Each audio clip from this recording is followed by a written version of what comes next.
এই মুহূর্তে এসেছি টাঙ্গাইলের যে যমুনা গোলচত্বর এলাকায়, সেখানে আপনি দেখতে পাচ্ছেন প্রায় 9 দিন পরে কিন্তু এই এলাকায় যে বৃষ্টি, সেই বৃষ্টির কিন্তু দেখা মিলেছে। শুধু যমুনা নয়, মাটিকাটা, পুনর্বাসন, গোবিন্দেশী, ন্যাংরা বাজার যে আশপাশে যে এলাকায়, সেই এলাকায় কিন্তু দীর্ঘ 9 দিন পরে স্বস্তির বৃষ্টি ফিরে পেয়েছে।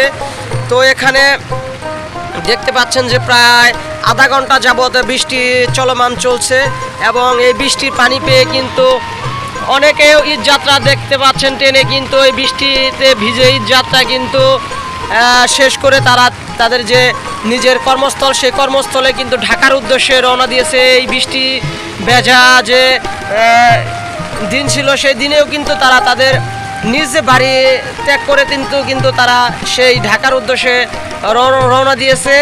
এবং এখানে যে প্রায় 9 দিন যাবৎ যে বেশমা গরমটা ছিল, সেই গরমের কিন্তু কিছুটা স্বস্তি এনে দিয়েছে এই এখানকার বৃষ্টিতে।